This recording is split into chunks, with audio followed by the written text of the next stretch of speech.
News.com here at the 2015 MMA Classic Expo. We're about to get inside and check out the roasting of Dan the Beast Severn. Come inside, check out some UFC 6. Please put your hands together for Paul the Polar Bear Don Frye. Please put your hands together for Enson Inoue. Hands together for Brian, Bad Boy, Ebersole. Your next roaster coming up to the stage is a good friend, very, very good friend of the man of the hour this evening. Please put your hands together for Don the Predator Frye, Roasty, the man of the hour, the legend himself, Dan the Beast Severn. Everybody, put your hands together for him. Let him hear it as he makes his way to the stage. He actually has a record of 9-9. All right, 18 fights. All right. If any other polar bear lost 9 fights, they'd be fucking dead. All right. But I'm not afraid of the whole Yakuza thing because I'm half Mongolian, and my people have killed a lot more than his. But at least we didn't kill Pride, you son of a bitch. When I was looking at Brian's career, Brian was a very good fighter, but he actually had to retire after getting a leg kick. And I also want to remind you guys that Anderson Silva snapped his leg in half and then came back a year later. I'm just saying that one of you is a pussy. This is the thing that, one of the things I like about Don. He has a specific look to him. He has the very American look. He has the cowboy hat. He has the mustache.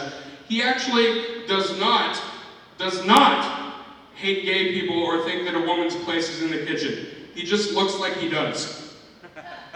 I want you, mustacheless, in the octagon one more time. Motto e motto, no mustache. It's only fair. I was in the restroom, taking care of my business at the urinal, and the gentleman next to me, turning to me, goes, "Holy shit, you're Dan Severn." And he's like, offered to shake my hand. I'm like, dude, I'm busy. And he's like, hey, he says, hell, I said, I'll shake it off for you. And I'm like, I appreciate the help right there. I got this all handled. Are you peeing or jerking off at that urinal? You just said taking care of your business. She lifts up her shirt, and she says, quick, sign my boob before my husband sees me. I'm like going, husband? Sign a boob? I did not hesitate. I grabbed firmly so that it would not move. And I signed it, Ken Shamrock. But I do want to remind you guys that Mark Kerr and Tank Abbott are not here because they actually have more important shit to do. So that should make you not feel very good about your life choices. Truly, you make me nervous, Dan. I'm up here tasked with making fun of you, and I'm sitting here within striking range of you. Where I stand is within striking range. I showered in everything for this evening right now, so I don't smell offensive whatsoever. Should probably get over the fear. I did watch a lot of your fights. Come to realize you don't have a striking range. Before we do anything with your next roaster, because he's currently taking a piss, I think that's actually the first time that has ever happened in the middle of a roast that I've ever seen in my life. Don just fucked off. He just left. He just went away. I don't know a fucking thing about you. So.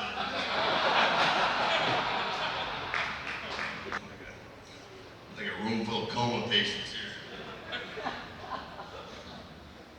Dan Severn, the guy who got me in this mess. I told that great story about signing that girl's boob. He forgot to tell you, when you went to sign her boob, you had to reach down there and pick it up. Throw it over her shoulder. Okay, wait. So she was a little on the mature side, okay? Laugh. Oh, I got Dan Severn's fight gloves. He's worn these in every fight, unused, okay? I need another beer. Keep it going for Don Frye, everybody. You know, that mustache would have either been firefighter or male stripper. We couldn't figure out which one it was. But since his retirement, he's let himself go a little bit. more like Dan the Feast Severn at this point. He's famous for wearing fanny packs. It's a thing he does, fanny packs, okay? A man that's known as the Beast, who's supposed to beat the shit out of people for a living, walks around in fanny packs. You're an honorable man, Dan. You're very honorable. You've never been popped for drugs, unless you want to consider Just for Men a performance-enhancing drug.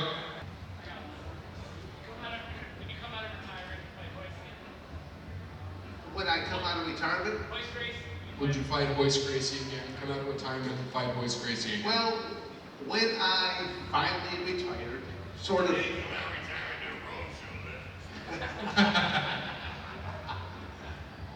Okay. When I retired, I mean, in my final half a dozen years of competition, I was looking for one last big hurrah to go out on. Well, it just did not happen.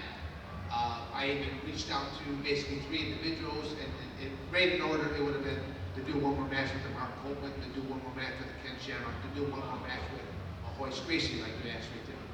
So eventually, I just finally retired January 2013. It's like, okay, no mas, I retired. But I said, with the exception that if one of those 3 would ever come back up, yeah, I sure would. Now, it would be probably like an old remake of that Sylvester Stallone versus Al Pacino movie Grudge match. May not quite live up to being quite as spectacular as that, because I think there'd have to be new rules put into place, like unlimited time. We might need a little bit more time to use our walkers to get across the cage. Might be rules like no kicking the prosthetics. You wouldn't need to have mouthpieces. We just will leave our dentures out on the table on the outside. And above all, no squeezy deep colostomy bags. That is just a big no-no. So I would simply say that, yeah, those matches are probably marketable, and we could get sponsors like Geritol, Just for Men, Depends, all kinds of stuff like that.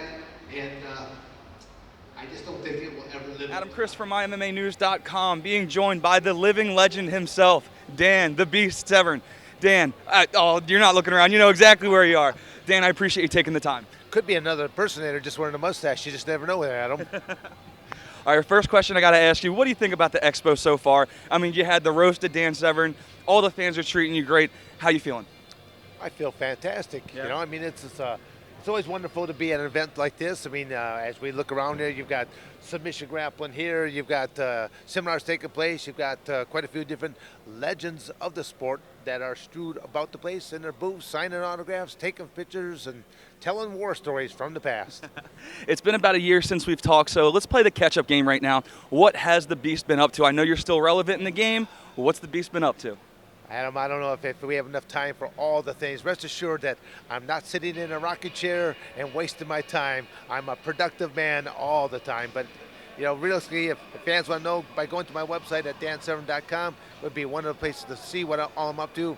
You can see I'm wearing a shirt that has a badge on it. I've been working with law enforcement since '94, corrections since '95. I've done stuff with our Border Patrol, air marshals, and even with our military. Hand-to-hand combatives. That's what the Beast does. That's what the Beast does. Now let's get into the roast from yesterday.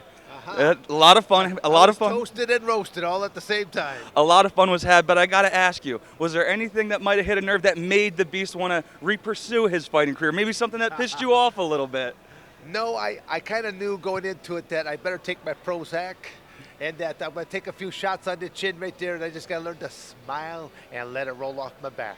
Who was your favorite roaster, and what was your best joke of the night for you? Well, I'll tell you what, Don Frye was probably the best roaster, but then at the same token, Don has known me the longest. He was one of my wrestlers when I was coaching at Arizona State University. He lived with a couple of my younger brothers, so he had all the best material on me. Probably a few things that I probably should have stood up there and gagged him a little bit there, but it was a good night, and the folks that were in attendance enjoyed themselves. I thoroughly enjoyed myself. I was there in attendance, laughing hysterically. Now, the fans have been treating you great. It's the final day of the expo. What are you looking forward to most today? Well, I'll be teaching a seminar by later this afternoon, so I'll get a chance to get out there and still show them some skills that, from an older participant, that are still very relevant to today's game. Now, I don't want to keep you too long. I know you got your booth and you're a busy man. Can you tell the fans how they can keep up with the Beast? Instagram, Twitter, Facebook, the floor is yours, my friend. All of that, but simply just going to the website, dansevern.com, has all of those things listed so that if they wish to tweet or whatever else right now, I can't keep up with all the current lingo right now, but all that information is there. All right, that'll do it for Dan, the Beast Severn, and myself, Dan. It's truly an honor and pleasure every time we talk. I appreciate you taking the time. Thank you, Adam. Dan Severn, ladies and gentlemen.